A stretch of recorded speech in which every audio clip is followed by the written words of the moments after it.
नमस्कार, मैं विकी और आप देख रहे हैं खबर 24 लाइव। हमारे साथी पत्रकार शिव नरेश जो चुनाव पर चर्चा इसमें हर जगह कर रहे हैं, यही चर्चा हमारे सोनभद्र के कुछ वरिष्ठ पत्रकारों साथ की। आइए सुनते हैं हमारे वरिष्ठ पत्रकारों ने चुनाव के बारे में क्या कहा। नमस्कार, मैं शिव नरेश और आप देख रहे हैं पूर्वांचल दस्तक। इस वक्त मैं रेणुकूट में हूं और आपको पता है कि चुनावी माहौल चल रहा है। 1 तारीख को वोटिंग है, आखिरी चरण का मतदान है। तो ऐसे में हम पत्रकारों से जानेंगे कि क्या चल रहा है चुनावी माहौल, किसका पलड़ा भारी है, क्या लगता है किस मुद्दे पे पत्रकार साथी वोट करने वाले हैं। तो आइए हम एक एक से करके मिलवाएंगे और पूछेंगे। चाचा जी, आप वरिष्ठ पत्रकार हैं और फील्ड में घूम भी रहे हैं, चुनाव का माहौल भी काफ़ी अनुभव है आपके पास। क्या लग रहा है इस बार, क्या माहौल बन रहा है इस चुनाव में? ये रावतगंज संसदीय लोकसभा क्षेत्र में तो ये जो इंडिया गठबंधन से ये हैं छोटे लाल खरवार जी और ये रिंकी कौल जी हैं जी, बीजेपी गठबंधन से, तो दोनों में कांटों का संघर्ष चल रहा है। और रह गई दूधी विधानसभा उपचुनाव की बात, तो वहाँ पर सरवण सिंह गौड़ और बहुत लंबे अरसे से विधायक रहे भाई विजय सिंह जी भी टक्कर में हैं। यहाँ भी कांटे का संघर्ष है। अब तो यह 4 जून को ही पता चलेगा किसके पाले में बाजी जाती है। अपने क्षेत्र के सांसद रहे पकौड़ी लाल कौल जी, अपने नगर के लिए, अपने क्षेत्र के लिए क्या कुछ विकास कर पाए, काम कर पाए हैं? ऐसा कुछ कहीं विकास नहीं कर पाए। दरअसल ऐसा होता है कि जो भी हम जनप्रतिनिधि चुन के भेजते हैं, वो चुनाव जीतने के बाद शायद ही कहीं दर्शन दे दें वो फील्ड में, बाकी उनका दर्शन नहीं होता है। और क्षेत्र की समस्याओं से, आवाम की समस्याओं से उनका कोई मतलब नहीं होता। अगर मैं बताऊँ आपसे, ये हिंडाल्को यूनिवर्सिटी लगी हुई है ना, इसके पश्चिम दिशा में रेणु नदी है, उसके उस पार पार्टी एक गांव सभा है, उसके साथ दर्जनों गांव टोले ऐसे हैं कि आज भी विकास की रोशनी वहां तक नहीं पहुंच पाई। आज तक छोटी सी ये नदी है, आज तक ये शासन द्वारा कोई भी एमपी हो, एमएलए हो, सांसद हो या विधान परिषद सदस्य हो, कोई भी हो, लेकिन आज तक पुलिया बनवाने की यहाँ पर लोगों ने ज़रूरत नहीं समझी। माननीय संजीव सिंह गौड़ साहब हैं, उनसे मैंने मौखिक कई बार शिकायत किया था कि वहाँ के आदिवासियों के दर्द को, वहाँ के पीड़ा को समझा जाए, तो लेकिन किसी ने ध्यान नहीं दिया। यही समझ लीजिए। अब बताइए, कोरोना काल से बंद की हुई ट्रेनें आज भी नहीं चल रही हैं। बरवाडी बरेली से चलने वाली जो एक्सप्रेस ट्रेन थी, वो ट्रेन परमानेंट बंद हो गई। जो ये चुनार बरवाडी ट्रेन चलती थी, सवारी गाड़ी, वो गाड़ी आज तक नहीं चली। इसलिए मैंने भारत सरकार को और रेल मंत्रालय को लिखा था, लेकिन उसका कोई माकूल जवाब आया नहीं, समस्या का समाधान हुआ जी। तो मैं क्या आशा रखूँ? ये तो स्थिति है। कुल मिला के देखिए, वोट लेना, चुनाव जीतना एक अलग बात है, और जनता की समस्याओं का समाधान करना, उनकी समस्या को देखना, झांकना एक अलग चीज़ है। आज तो मैं बताऊँ आपसे कि ट्रेनों की ये हालत है। यहाँ ये इंडस्ट्रियल एरिया है, झारखंड छत्तीसगढ़ बॉर्डर लगा हुआ है। यहाँ के मजदूर इसी हिसाब से वो ट्रेन चलाई गई थी, चुनार बरवाडी पैसेंजर, कि सुबह लोग वहाँ से आएंगे, 6:30 बजे गाड़ी यहाँ पहुँचती थी और जनरल शिफ्ट करते थे, और वही गाड़ी 6:30 बजे यहाँ शाम को जाती थी। ये सुविधा थी, लेकिन वो सुविधा बिल्कुल बंद हो गई, बंद कर दी। आज तक वो ट्रेन नहीं चल रही है। इसके लिए कोई किसी भी प्रतिनिधि कान तक जू तक नहीं रहना। अभी तक आपको क्या लग रहा है कि बीजेपी गठबंधन और इंडिया गठबंधन में से कौन आगे पीछे चल रहा है? वो आगे तो अभी बीजेपी गठबंधन ही चल रहा है जी। हाँ। बस से जानना चाहता हूँ। आपका अखिलेश मिश्रा जी नाम है जी। आप इस संगठन के प्रदेश अध्यक्ष भी हैं। आप फील्ड में भी रहते हैं और काफ़ी अच्छा लिखते भी हैं, अखबार में आप छापते भी हैं।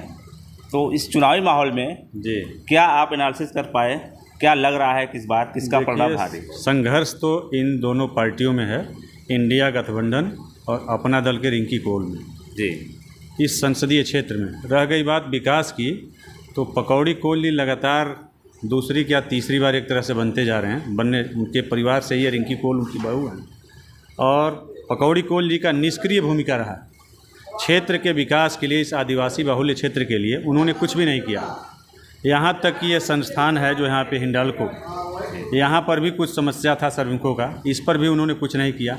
30,000 की आबादी है यहाँ पर इस रेणुकूट नगर में, जो कि एक तरह से बीजेपी का गढ़ माना जाता है कि रेणुकूट अनपरा बीजेपी का क्षेत्र है। इस रेणुकूट के लोग आज भी रोहिंग्या मुसलमानों की तरह जीवन यापन कर रहे हैं। यहाँ के सड़क के किनारे बसे हुए लोग रिहंद बांध के स्थापना काल से हैं।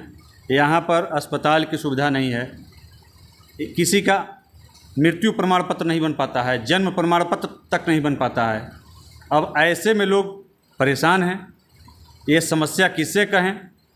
कई बार आवाज़ उठा कि इस नगर को मिलाया जाए नगर पंचायत में, जो सड़क की पटरी बना हुआ के किनारे बसे हुए लोग हैं, लेकिन इस पे कोई जन नेता जो है ध्यान नहीं दिया। अच्छा, जब चुनाव ऐसे में लोगों को इनके प्रति निरंकुशता है। लोगों को ध्यान सिर्फ मोदी और योगी पर है। देश प्रेम के नाम पर, सशक्त राष्ट्र के नाम पर लोग मोदी और योगी के नाम पर वोट देना चाहते हैं। लोकल चेहरे पे कोई लोकल चेहरे से लोगों का जो है नाराज़गी है। यदि बीजेपी गठबंधन को वोट मिल रहा है तो वह सिर्फ योगी और मोदी के नाम पर। ठीक है। क्या नाम भी आपका? अजय कुमार गुप्ता। इस क्षेत्र में जो अनपरा साइड हो गया, शक्तिनगर, रेणुकूट, इस क्षेत्र में सबसे बड़ी समस्या क्या है? सबसे बड़ी समस्या है सड़क की।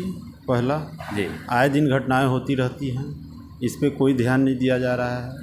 और रेणुकूट में जैसे है, बस स्टैंड की सुविधा नहीं है, शौचालय की सुविधा नहीं है, पटरियों के किनारे किनारे सब्जी लगाई जाती है, जो कि उनके लिए कई बार वरिष्ठ पत्रकार लोग, नेता लोग आवाज़ उठा, मतलब बोला जाता है, लेकिन करते नहीं हैं। पत्रकार लोग तो अपना काम करते ही हैं, लिखते हैं, संज्ञान में डालते हैं कि भाई ये समस्या है, लेकिन नेता कोई सुनता नहीं है।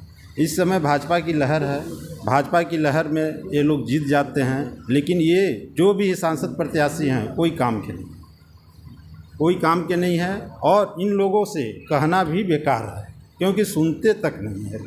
जैसे कि अभी यहाँ रेणुकूट में एक औरत थी बेचारी, उसको फाइलेरिया की प्रॉब्लम हो गई। जी बिल्कुल। उसका हाथ पैर पूरा फूल गया था। उनके लिए डब्लू सिंह ने आवाज़ उठाया।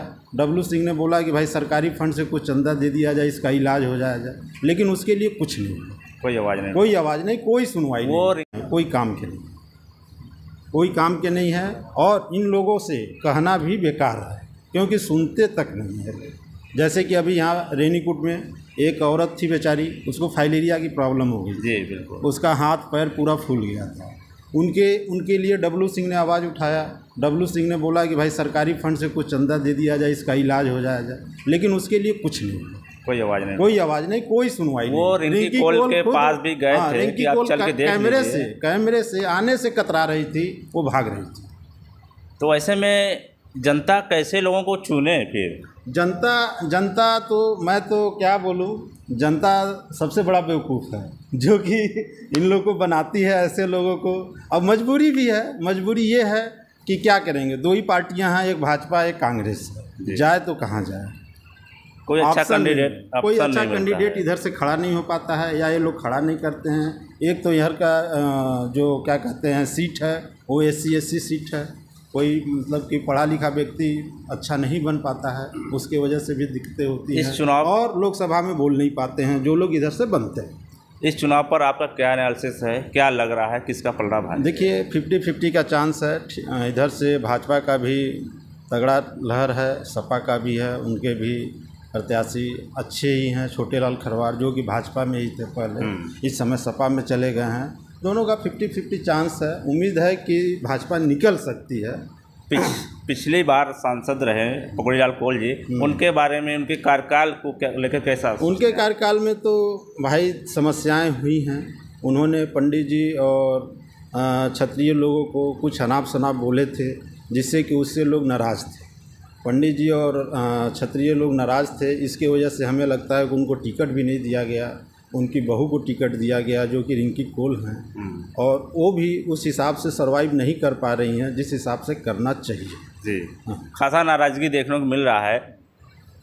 शुक्ला जी, आप भी पंडित जी हैं, वो एक भरे मंच से ठाकुर और ब्राह्मण को गाली दिए थे, हालांकि वो ये माफ़ी मांग लिए थे। तो ऐसे में क्या ब्राह्मण और ठाकुर समाज उनको फिर से लाएगा? उन्हीं की परिवार की बहू हैं, वैसे में आप क्या सोचते हैं? हमको जो समझ में आता है श्री नरेश जी की ये जो गाली की बात आप बता रहे हैं, यह शायद बहुत ही चर्चित हुआ था और इसके लिए उन्होंने माफ़ी भी मांगा था, और इसको लोगों ने देखा भी नहीं। जनता उनको देखना तो पसंद नहीं करती, क्योंकि जो उनका कार्यकाल रहा है उनके परिवार का, चाहे रिंकी कोल का भी जो व्यवहार रहा है, उसमें इधर का कोई विकास तो हमको नहीं दिखने में आता है। और पास में जाने पे, गांव साइड में घूमने पे भी, गांव पे भी कोई खास इनका दृष्टिकोण जो रहा बड़ा ही नदारद टाइप का रहा है। तो अभी जो बोल रहे हैं ब्राह्मण और क्षत्रियों का वोट जाएगा कि नहीं जाएगा, इसमें थोड़ा सा संशय हो रहा है। कुछ लोग नाराज़ हैं। अब ये तो 4 तारीख को ही मालूम चल जाएगा कि क्या हुआ है। कई फैक्टर पे काम हो रहा है। अब देखिए चुनाव का इसमें फैक्टर बड़ा है। पिपरी में आपको बता दें कि लाइन नहीं है। पिपरी में अभी सिंचाई विभाग के द्वारा रूम खाली कराई गई।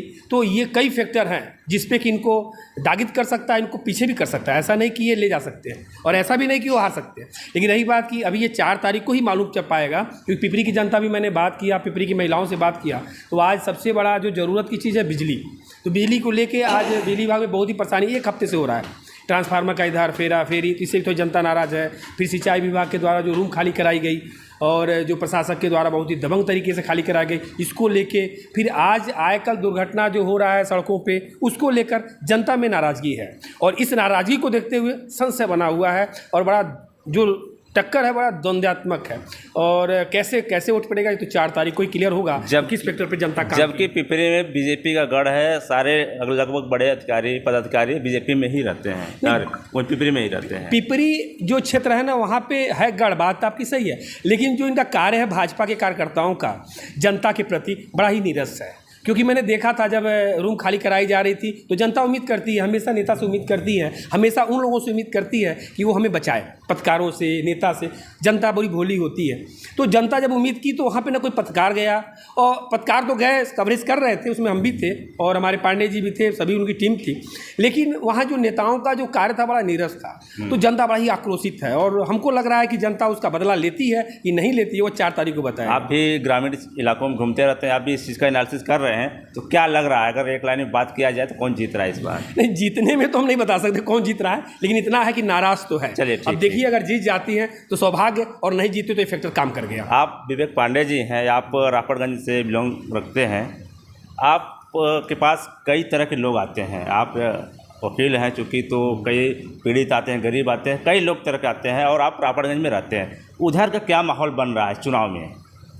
रावड़गंज लोकसभा 80 में चुनाव के माहौल में निर्दल प्रत्याशी हैं अरविंद भारती कैची चुनाव चिन्ह है उनका। 2 लाख 80 वोट है, चमार जिसको बोलते हैं, वोट है। 2 लाख हैं, वो लोकल के हैं, सतहवा के रहने वाला है। तो सर अच्छा चल रहा है उनका। अच्छा। और रही प्रत्याशी की बात, तो पकौड़ी जी सपा में भी सांसद रह चुके हैं। और रही सपा की बात, तो जो छोटेलाल खरवार हैं वही भाजपा के सांसद रह चुके हैं।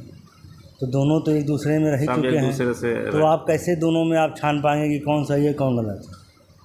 लेकिन यहाँ पे तो टक्कर मुझे लगता है कि भाजपा और सपा में ही रहने तो वाला है। लेकिन मजबूरियाँ बता तो दी आप कि सपा में रह चुके हैं छोटेलाल और ये पकौड़ी लाल, और भाजपा में रह चुके हैं छोटेलाल। दोनों को पब्लिक चुन चुकी है, फिर दोनों मैदान में हैं।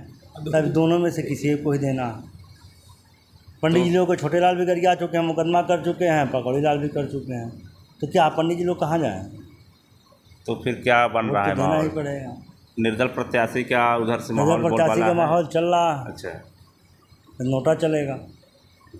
उसके बाद नोटा। हम कई जगह बात किए, आप वीडियो देखे होंगे कि ज़्यादातर जो सवर्ण बिरादरी है, ठाकुर ब्राह्मण जो हैं, ये कह रहे हैं कि मैं पकौड़ी को तो बिल्कुल नहीं लाऊंगा, कोई भी आ जाता मैं चल जाता। लेकिन इनके परिवार से जो आए हैं अब तो इनको बिल्कुल बर्दाश्त नहीं है कि इनको लाना ही नहीं है। तो क्या वो फैक्टर काम करेगा? तो मोदी जी से है ना, पकौड़ी और छोटेलाल से नहीं है ना। योगी मोदी का मामला केंद्र से मोदी का चल रहा है और इसमें कोई है नहीं। हाँ, नाराज तो है, नाराज तो। और इनकी आज ही विधायक हैं 96 से। नहीं, विधायक है मिर्ज़ापुर से। जो सवर्ण बिरादरी है, ठाकुर ब्राह्मण जो हैं, ये कह रहे हैं कि मैं पकौड़ी को तो बिल्कुल नहीं लाऊंगा, कोई भी आ जाता मैं चल जाता। लेकिन इनके परिवार से जो आए हैं अब तो इनको बिल्कुल बर्दाश्त नहीं है कि इनको लाना ही नहीं है। तो क्या वो फैक्टर काम करेगा? तो मोदी जी से है ना, पकौड़ी और छोटेलाल से नहीं है ना। योगी मोदी का मामला केंद्र से मोदी का चल रहा है और इसमें कोई है नहीं। हाँ, नाराज तो है, नाराज तो। और इनकी आज ही विधायक हैं 96 से। नहीं, विधायक है मिर्ज़ापुर से हैं, 96 विधायक है वो तो अब यहाँ आए हैं, विधायक सदस्य हैं। आइए हम एक जन और हैं, चाचा जी। चाचा जी, आप तो वरिष्ठ हो गए हैं, आप तो कई सालों सरकारों को देख रहे हैं, किस तरह की सरकार बन रही। कांग्रेस को आप देखे होंगे, सपा को देखे हैं, भाजपा को देख रहे हैं। किसकी सरकार है अब तक ठीक ठाक? देखिए, इस समय सरकार दो ही की चल रही बन रही है, या तो इंडिया गठबंधन या मोदी की झूठ गठबंधन। मोदी जी ने अपना 14 में भी झूठ बोल के पूरा देश चौपट कर दिए। 19 में जीते, कोई लहर नहीं था। 19 में पुलवामा से ही जीते हैं। पुलवामा घटना से। हाँ, और 24 में जो है इनके पास कोई मुद्दा नहीं है, सिर्फ 400 पार। इस समय जनता नहीं, नेता नहीं लड़ रहे हैं, इस समय जनता लड़ रही है। मोदी हटाओ देश बचाओ। मोदी हटाओ देश बचाओ, जबकि चाचा जी मोदी हटाओ देश बचाओ आप कह रहे हैं, जबकि इन्होंने कुछ कामों से जनता का मोह लिया है। जैसे कि राम मंदिर होगा, 370 हो गए, 5 किलो अनाज दे रहे हैं और ये सिलेंडर दे रहे हैं। इन सभी में क्या जनता फंस के रह जाएगी? वो तो ख़त्म हो गया, मंदिर मुद्दा इनका भी ख़त्म हो गया। 5 किलो अनाज के अथवा 10 किलो मिल रहा है। हर महिलाओं को 85,000 रुपया महीने टकाटक दे रहे हैं।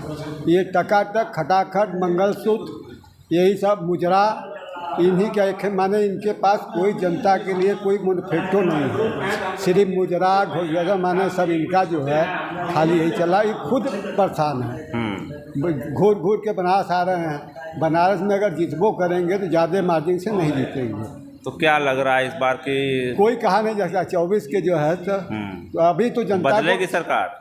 देखिए, जनता को संशय सिर्फ ईवीएम पर है। ईवीएम पे और जनता में वोट देने में नहीं संशय है, संशय सिर्फ ईवीएम में है जी।